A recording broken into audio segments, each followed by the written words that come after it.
Yo, Queen Dream, man. Crazy on high-powered music right there. You never know with me. It's a Gemini thing. She feeling You've sexy. been listening to DJ Queen Dream. I'ma just name the tracks I played really quick. First one, A. Marie, That's What You Are. Sebastian Michael, Last Night, featuring Wale. Back to Sleep, of course, Chris Brown, and Usher Raybblin. I was glad you did that. I'm gonna say this real quick. You know, that was fly. And so you're listening to, of course, Empire Radio, and this is OnPoint Radio every Saturday, 9 a.m. to 11 a.m.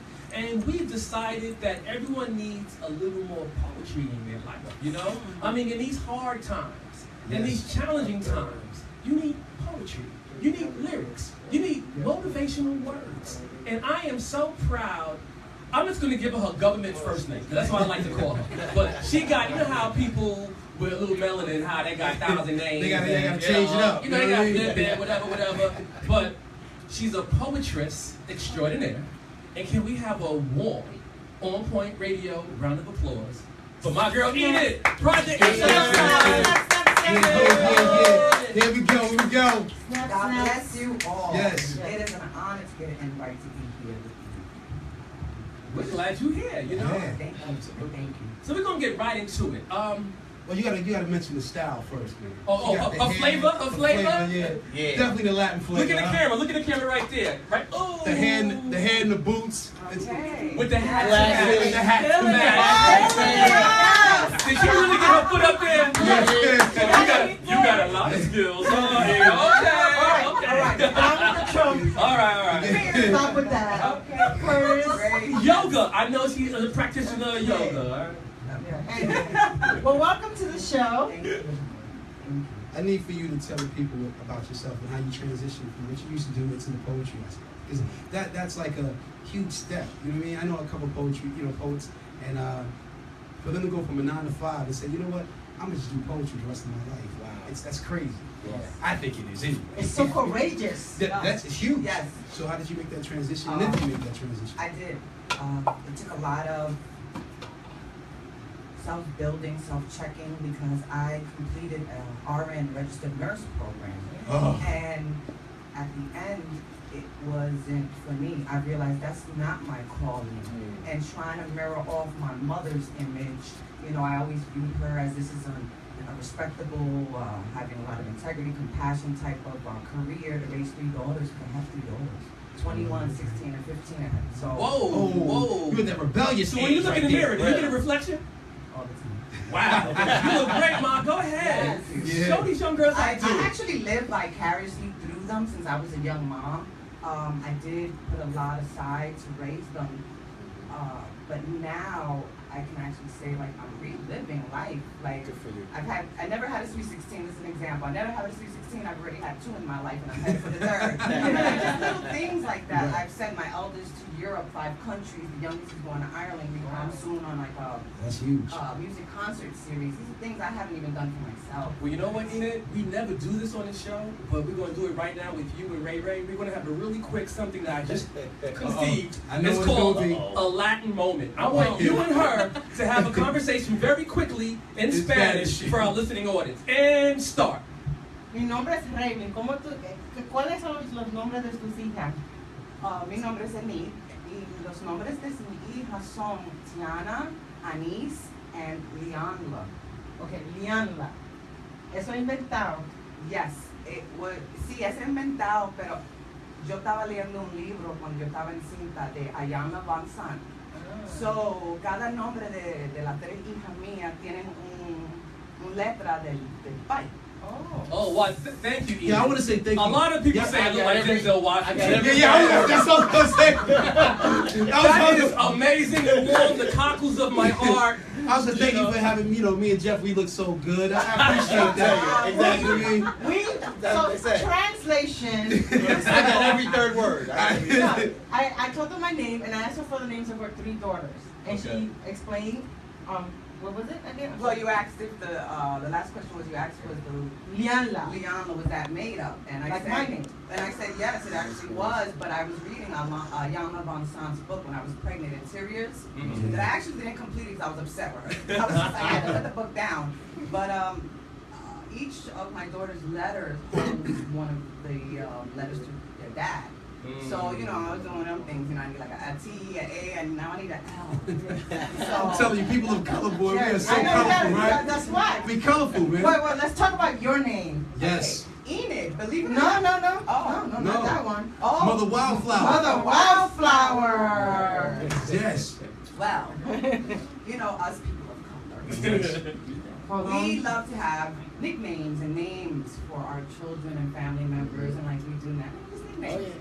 So, right, I have Mookie, I have Pumpkin Puss for mom. Pumpkin Puss? Pumpkin Puss, yeah. That's your mom gave you that nickname? Yeah. I had I pumpkin. gotta meet your mom. And then I had, the whole cousins is Nene, and I was given Wildflower like in high school, and I knew that was common when I started venturing off into the poetry, and I knew that was common, and my daughters were given little insect nicknames like ladybug, bumblebee, and butterfly. So I was like, hey, I'm the mother wildflower. I'm the flower. The insects, you pollinate, right? I get it. The insects are always, sucking on the flower for the nectar, and they're just always around the flower. And it just came to me, and that's how that begun.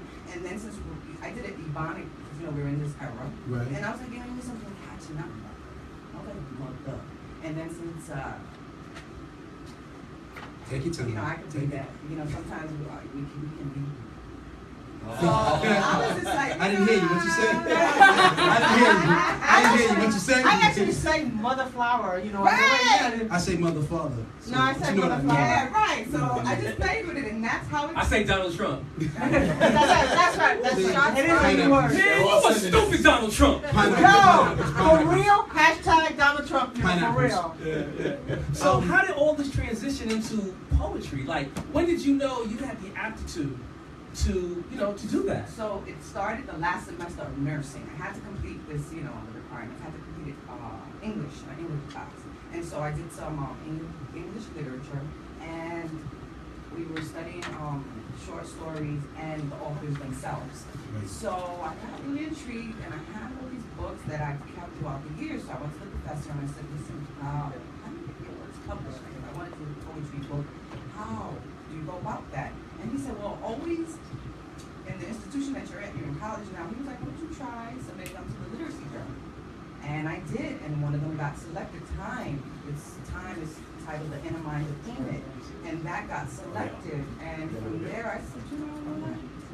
And I saw the impact, with reciting and what I'm saying. I saw the impact on others and telling me, hey, this is, it inspires me, it motivates me, and I'm finding such joy with my passion that I've just been venturing off. So are you part of like the Deaf Poetry Jam Network or Urban Poetry? I mean, how do you get gigs? I've just been literally putting myself out there, finding open mics, going to New York weekends, networking, giving out my business card, word of mouth, getting invites, and just like I've said this before, I'm kind of like my own little boombox sound system, and I'm just trying to find outlets and just plugging myself in. And I'm still learning, I'm still growing. I'm not on a lot of media sites. Currently I just have Instagram. I am doing an audio works of poetry, which I have posted on SoundCloud. All right, you got me hyped now. I need to hear a poem. And Simba. I gotta hear a poem. What, I gotta hear something. F.L.O, or you need me to plug in the phone? Acapulco. She needs the drum beat. Can we hear this? I can do whatever it is. Acapulco. Let's go Acapulco. Okay, so this one that I really feel, because this was what really started me just going with. I'm gonna do Love Child. Okay. We need to dim the lights and all that. No. Conga. You know what? Let's on the three. 1, 2, 3. All right, go ahead, young lady. Love child, rather we say lust child. If the child was made of love, both they together would be in harmony, loving their love child. Does the expectancy of the child make you stand proud and tall? Or does the unanticipated arrival of that child make your head fall short and fall? Ironic how the child is named Love Child. Maybe it's the notion that lust one day turns to love. The love to nourish and nurture and hopes for the love child. One day turns to now. This love child is seeking that love he or she is named after. Hence, the love child has vast emptinesses in search of this love. Society has expectations for the love child to know how to ask, believe, and receive in love. Help build a better society in love. Have our men and women live up to what they together made in love. Though, if one hasn't received it, how does one know how to give it, even believe in it, and know how to receive it? Answer. Unaware of, answering to, answering for, held responsible while responsible towards, caring, guiding, monitoring, 24-hour worry watch duties, modeling, moralizing, constructing a structure of a foundation. I guess in life we get blindsided by a feeling we feel there is no control of. In ourselves lies the control pain. So sorry, love child. Who do you love? Who should you love? Are you for sure all that was done for love? Not knowing love has a cause and effect reaction affecting others' counteractions. You made love run. You never looked back, assuming all was checked and balanced, avoiding deposits of regrets.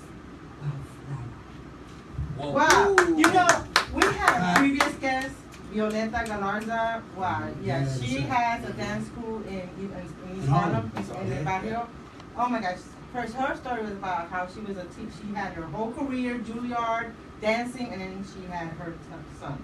And now he's his best friend. He's now managing the company with her, and so like, oh, 27 years later. we have to make sure that you meet each other. Yeah. Like, I for sure. will. Actually, I've done with a friend of mine, Ningere Luciano. He has New York Mindset Productions, and he's recorded already 2 videos that I have on YouTube. And we worked on the 3rd for my transparency poem. And I actually utilized my eldest daughter because she studied arts. I've had them in dance theater, Harlem, Albanelli. So I mean, she's taking her dance to point shoes. So we had her do something like a lyrical dance to like poetry and motion kind of thing. Right. So I just did that. So soon that'll be out. And, Wow, this has to happen. I'm kind of like incorporating all my resources and the arts and the people that I have around me. Well, I certainly hope that you guys are listening that continue to promote this art form, right? Most of us, we grew up with rap and MC, but they're poets in some way, shape, or form as well, right? There's a strong... I've been giving Oh you my my God! Absolutely. Yeah,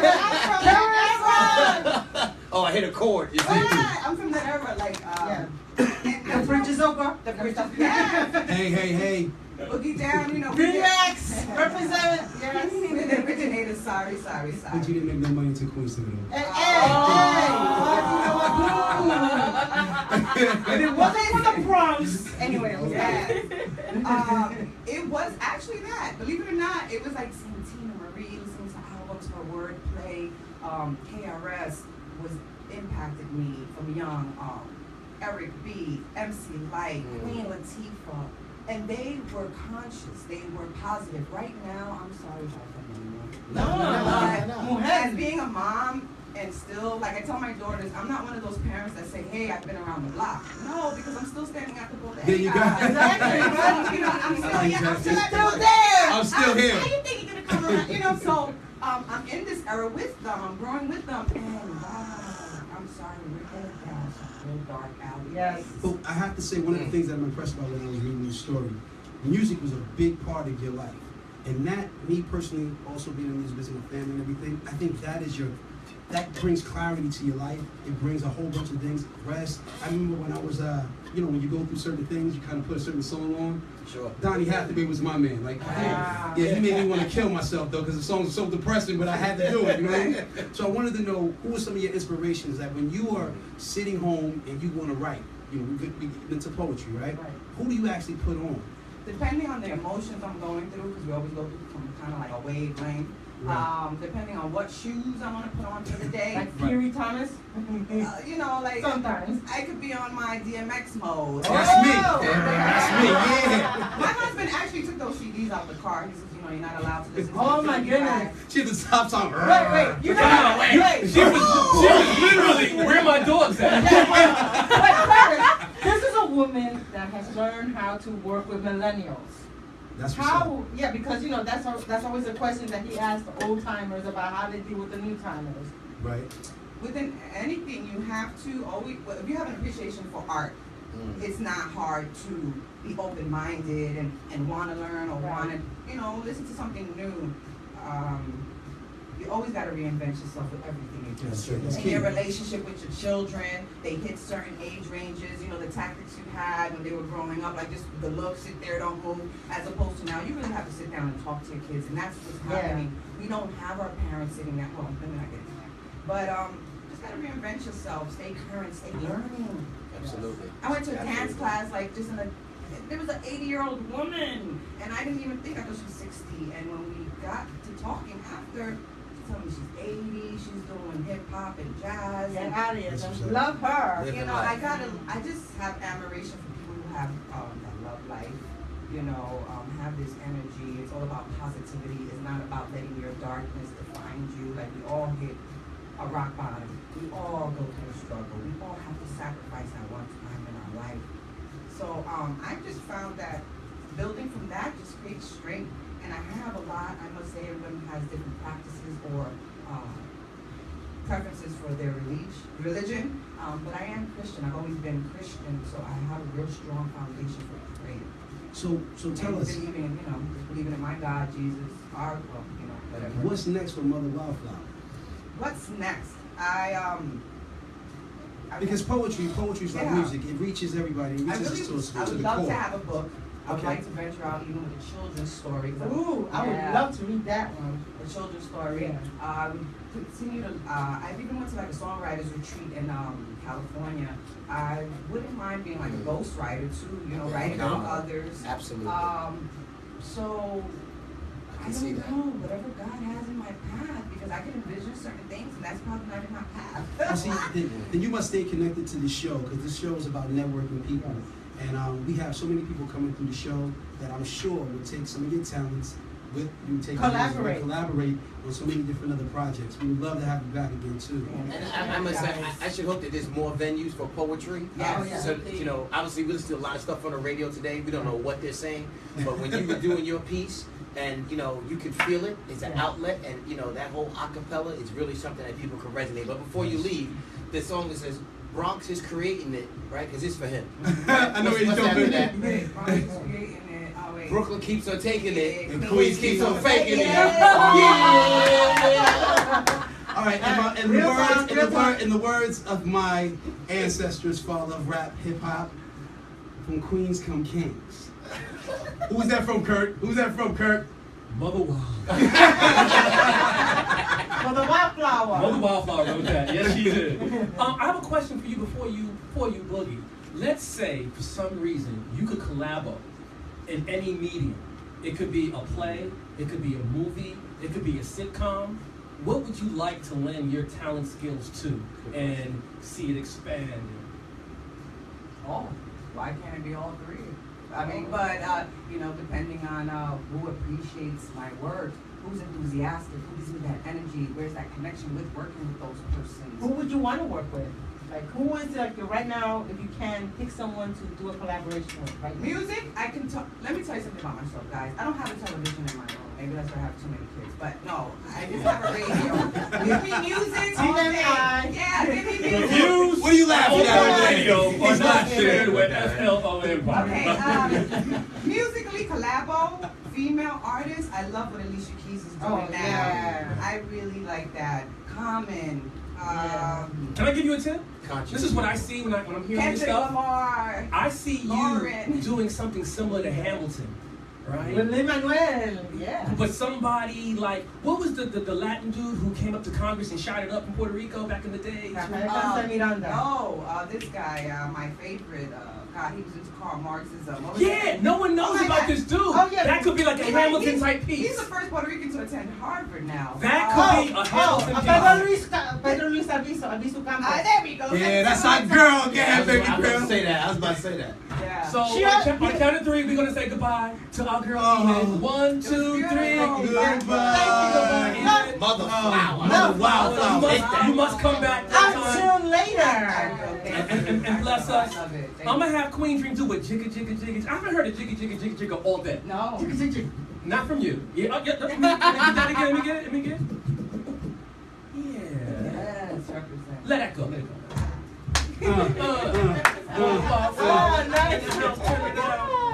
Just so you know, Albizu Campos also wrote the I want to Ireland, get a photo real quick. Quick. Ireland's Constitution. Yo, Yeah. hey so, Ray, you know, hey Ireland Ray, is the I one was that started sugar Ray, cane. I was Yeah. stressing. I was like, Ray gotta know this one. I know, I'm following up on remember mine. his name. I'm like, it's right there. You can go Hamilton. I see it. See it? But with him, about that dude. Cool.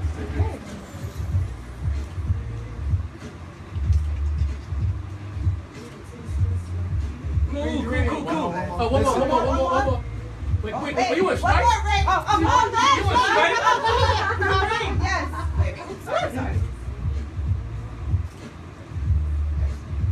Thank you for a great interview. Thank you, because I was so crazy. Oh, you killed me. Drop them bars. He dropped them bars, though. Every hour. Okay, so you guys work with her?